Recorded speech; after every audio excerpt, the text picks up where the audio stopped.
अमरजीत राय।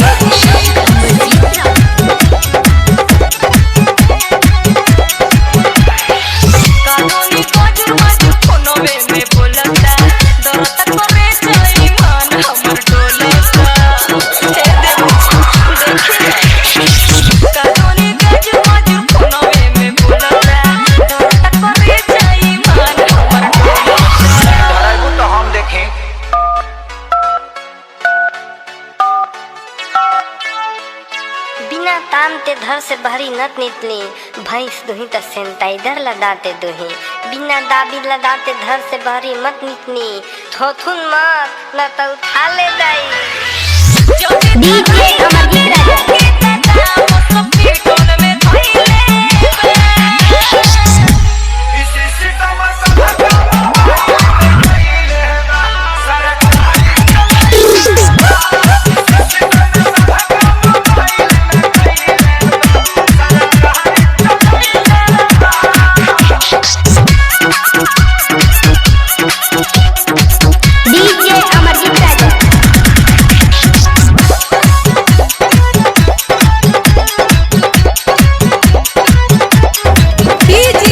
अमरजीत राय।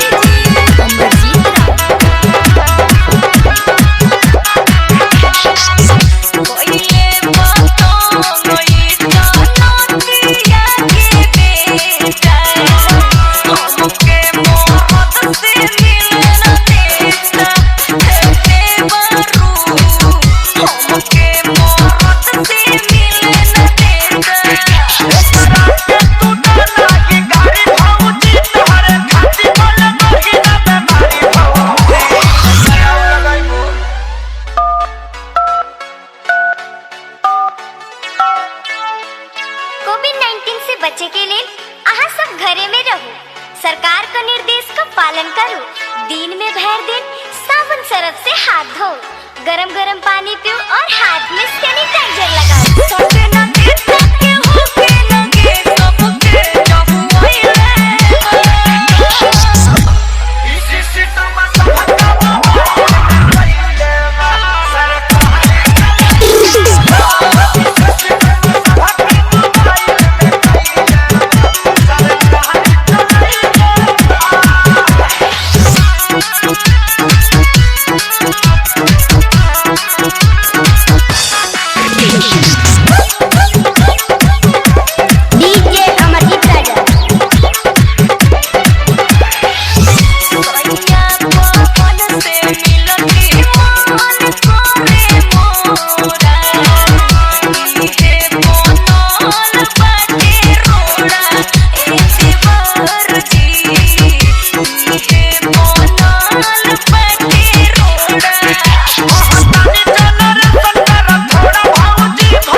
बाबा कोविड-19 থাকে বাঁচা জনে নিজে বাড়ি থাকুন না হলে গন্ডগোল হয়ে যাবে নিজেকে সাফ রাখুন এইখানে বিনা কাম के ना আসবো नहीं तो पुलिस धासबो थोथुन मत न तो उठा ले दाई।